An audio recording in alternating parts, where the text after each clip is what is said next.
Hey everybody, my name is Anna from Astral Tarot. Welcome back. I hope you're all doing well. Happy New Year, if that's still okay to say. It's a bit of a stormy day in Amsterdam and I'm feeling motivated to film. So I made myself a cup of tea. Doggy's here next to me. We just went out. So sit back, relax, because today I'm talking about the decks that I used most in 2022. Also, there's a hashtag, I think by Peekaboo Rose, hashtag standout decks 2022. So I'll be showing decks and talking about my practice as well, how this has changed, what challenges did I do last year, and how it has impacted my overall tarot practice. So let's get into it.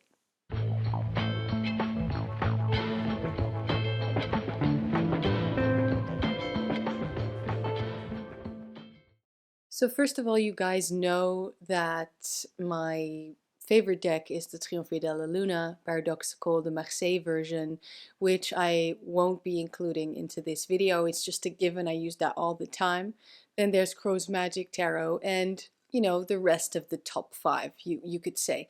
But I'd say the rest is probably Thoth or Rider-Waite-Smith, and those are included for the reason you'll see a little bit later on. The thing is, I think the most impactful challenge that I did in 2022 was Tarot Throwback.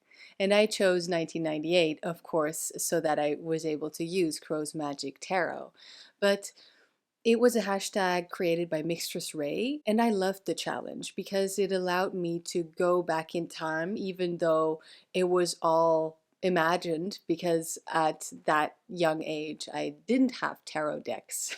But the challenge, it brought me a lot personally. I maybe want to turn this into an annual thing, who knows, or at least repeat it at least once more. The main thing I got out of Tarot Throwback was working with my ugly Thoth. This is the only tarot deck that truly was gifted to me by a friend. Going tarot myths, tarot lore, your first deck needs to be gifted to you, even though I don't believe that, but it does make this deck just a tad more special. And it allowed me to really work with it on a deeper level, which also made me realize that I really wanted to make keywords for the court cards. So here we have the Princess of Wands, and in the natural phenomena, I would see that as shimmer. And the keyword is desire, because I totally would have done that as a kid. You know what I mean? The Prince of Swords is winds and clarity. I loved it. I loved it. It was such a good challenge, not just for this deck. I used different decks, but I liked how pure it was, and how I was able to kind of shut down all the tarot knowledge. Of course, you can't really, but you can kind of pretend like you do. And why is that a good thing? Because it allows for a more intuitive flow of energy to happen during readings that I only did for myself. You know, I'm a professional tarot reader. I do monthly readings on Patreon. I do readings at the store, and I enjoy that very much. And for that, I definitely have a balance of knowledge and intuition, which also is a form of knowledge, obviously. But you never really shut it down, that knowledge that you gather, except that I'm sure many of you will relate, but I don't hear anybody really talking about this. Sometimes it's too much. We don't just get overwhelmed with the amount of decks that are available to us. We don't just get overwhelmed with the amount of decks we might acquire or receive, in my case. Like, I'm very thankful, but also still a little bit overwhelmed. And videos will come up about that and I'll explain further. But we also get overwhelmed with the amount of knowledge regarding tarot that we can bring into our practice. You know, there are the elements to consider: numerology, astrology, the Kabbalistic tree of life, the I Ching you could use, any form of traditional modern way of reading the cards. And more. There's so much more. In some decks, there's an animal in every card. Then what does that animal mean? In some decks, there's a flower or a herb in every card. And how does that bring in a new meaning? Same with crystals. Some decks do the same things with crystals. Color symbolism, obviously. Myths and different stories and gods and goddesses. So many layers on top of just the plain old tarot, and we love all of them. Sometimes it's too much, and sometimes it's good to go back to basics. And even in the Tarot Throwback challenge of 2022, going further back than the basics, kind of pretending like there are no basics to begin with. You just have a deck and you're trying to read it. And that gave so much, actually. I still don't really know how to express that. A thing that's very much related to the Tarot Throwback is reading intuitively.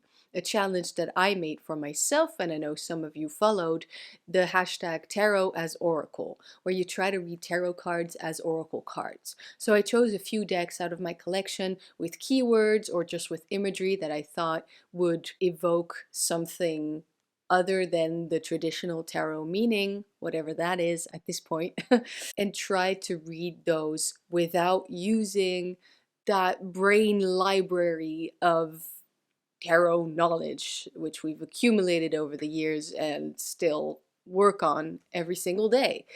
So that was a big thing, which I realized also I needed to relax into. Now, I must say, for me personally, I appreciate Oracle for what it is or what it can be, but I am very much tarot girl. Yeah, I already knew that about me. It's not something new. I just felt the need to get the most use out of the decks that I own. Just to go back to the Thoth, you can look at any card and use the keyword, or actually in this case it's the title, and read it as just a message like an oracle deck, so that you don't have to think about tarot correspondences or any other 10,000 layers that are put onto these cards, especially in this deck, right?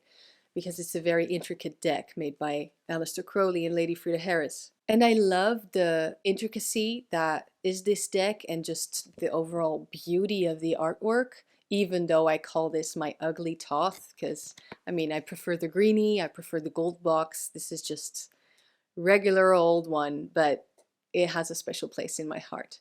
The thing is, though, it means that you can use any tarot deck as an oracle deck as well. You don't necessarily need a tarot deck and an oracle deck. I would say it would be harder to read an oracle deck, whatever it is, because it can be anything, right?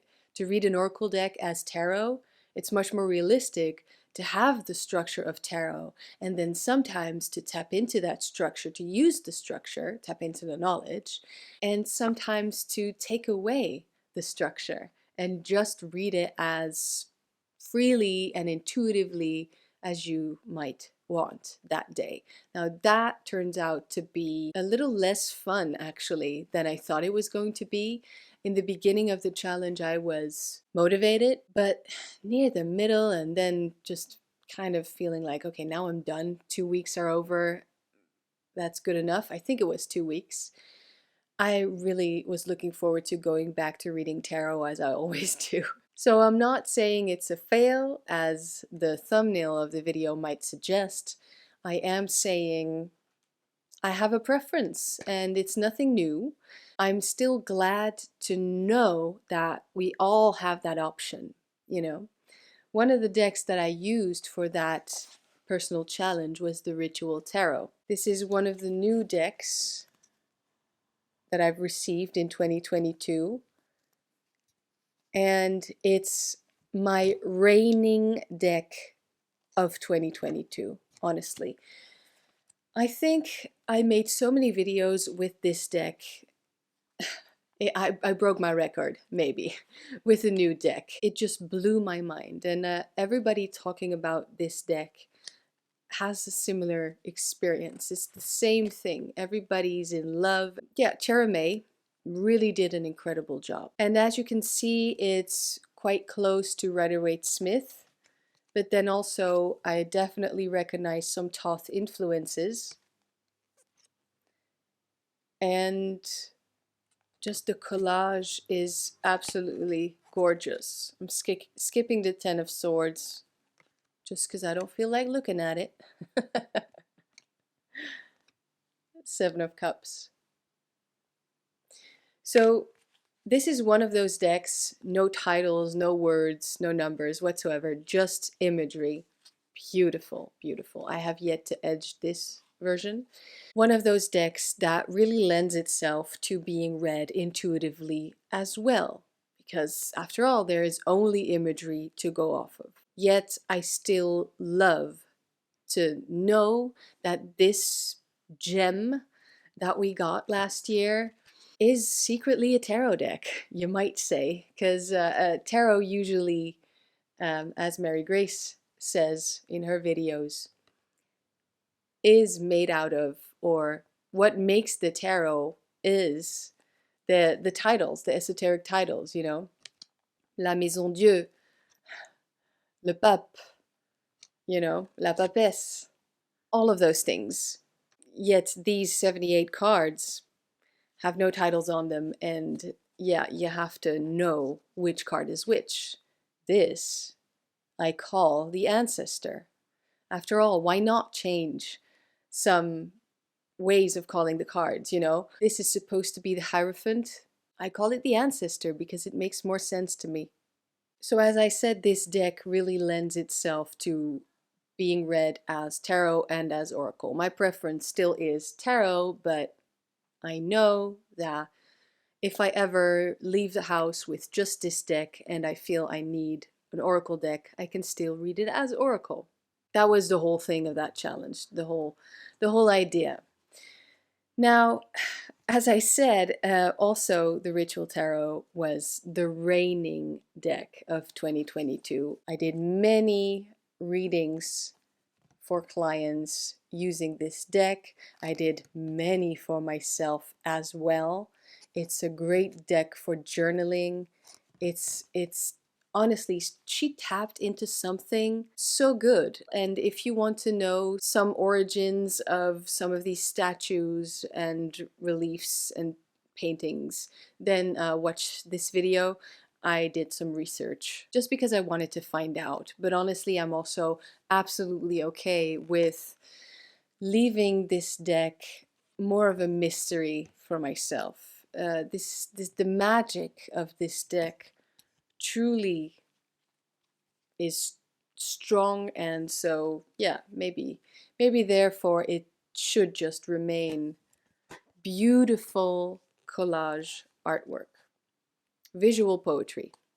It's funny, somebody commented at some point, because I was sharing so much about this deck, my favorite for 2022, the question, or maybe even the hunch or the doubt, if I maybe was being paid, if I if I had a contract with Cherame or the publisher or whatever to promote this deck. Well, no, it's really because this deck is beautiful, strong, powerful, reads so easily.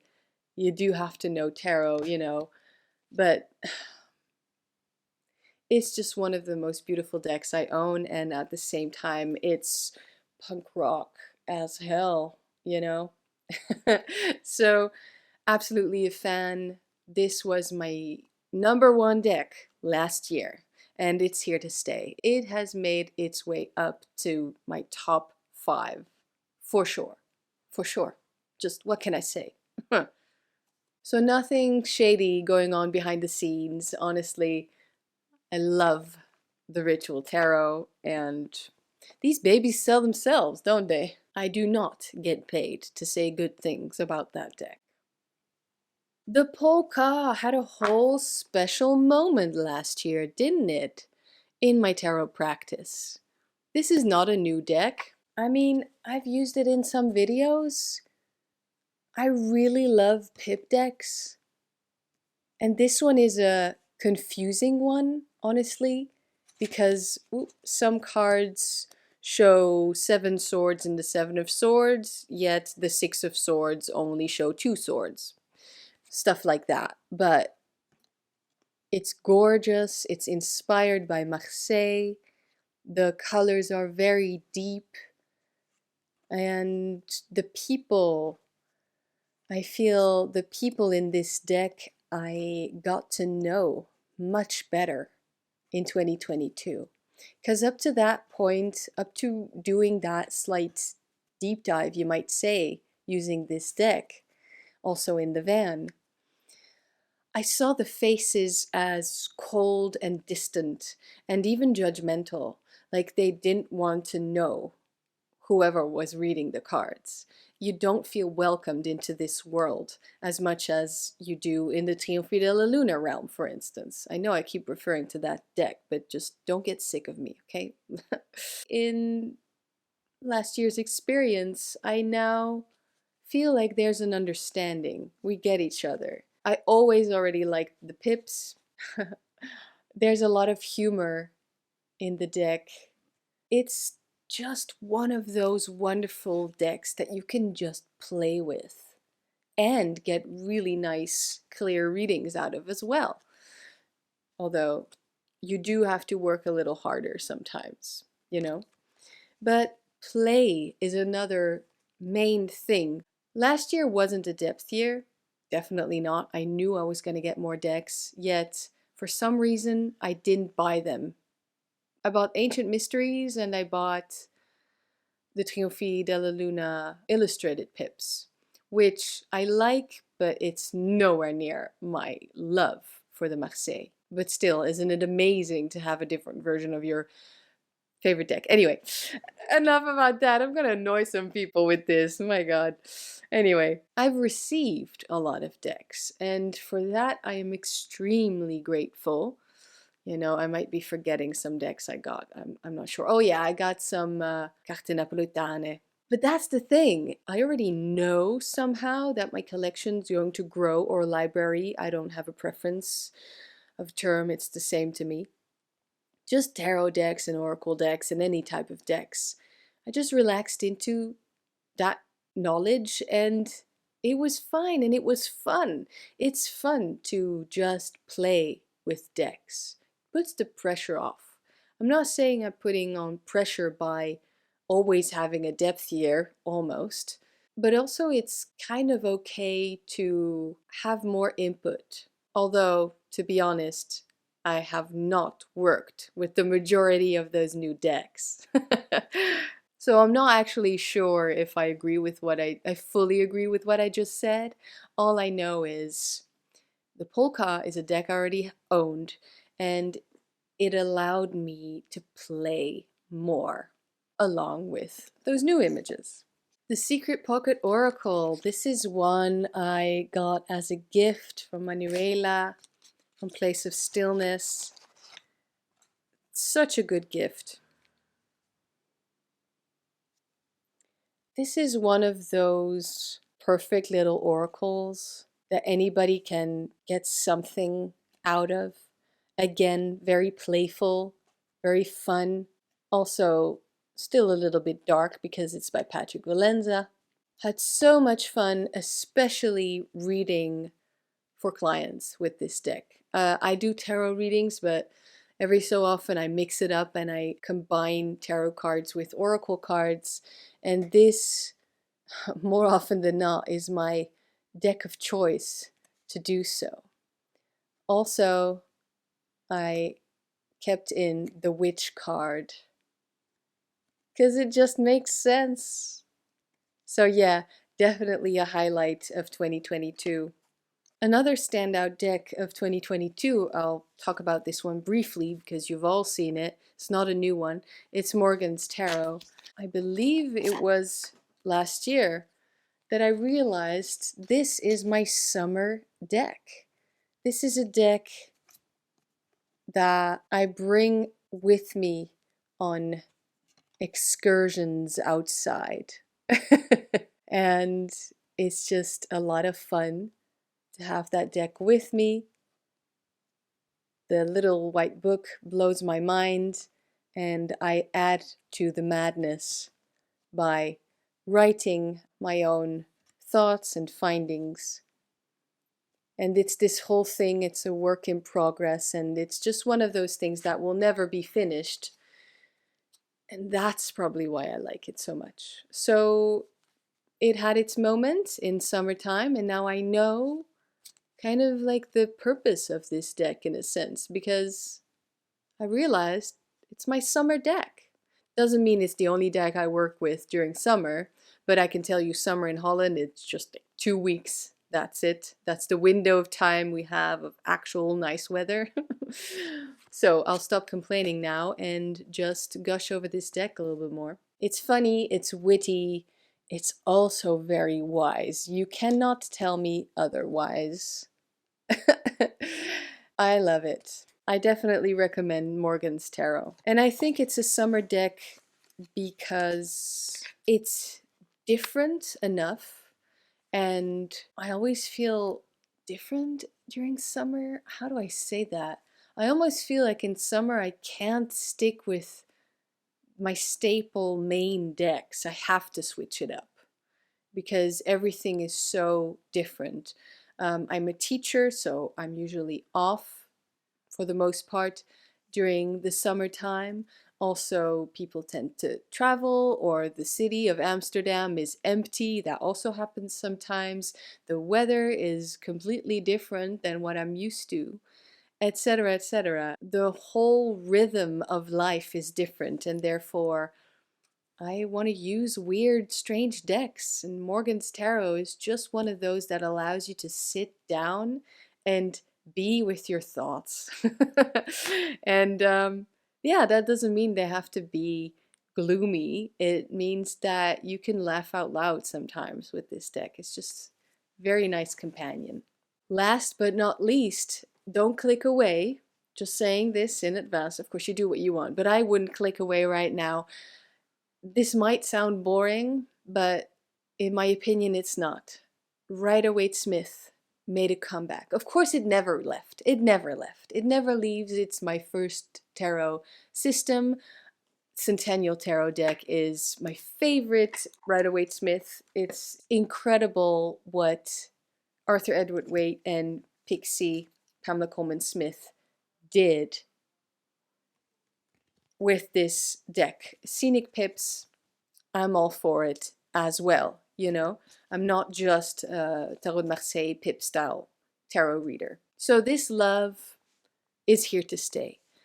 Except that with all of these other decks, and I see this happening all around me on TarotTube, which isn't a bad thing at all, but with all of these other decks, all of these other options and new perspectives on the cards, and let's face it, a lot of us started with this deck. It's easy to think that the Rider-Waite-Smith is just one of those decks that is for beginners only, or it's boring, or it's ugly, or it doesn't have any depth. It does have depth. Actually, it has, you could say, the same amount of depth, am I gonna get cancelled over this, as the Thoth deck, except that in this little baby, it's hidden. Thoth gives you all the information in the card, and here you have to look for it, and you have to know some correspondences, etc. Anyway, I'm getting off track. I was trying to say that finally, the readings at the store opened up again last year. And I was really happy with that, over the moon. Actually, the readings are going really well. I'm almost fully booked every time I'm there. That's, I'd say, with my busy schedule, twice a month, something like that. And I just went back to the Rider-Waite-Smith. I know 2 years ago, something like that, I switched to the Thoth as my main reading deck in the store, but I went back to Rider-Waite-Smith this year for that. I will still switch it up every so often, but the fact is, especially for short readings, which is what the store allows, it's only 15 minutes per person, 15-20 minutes. For short readings, Rider-Waite-Smith is the best, I'd say. Of course, it depends what type of reader you are. I'm not going to say Rider-Waite-Smith is the best for short readings. I'm not going to say that.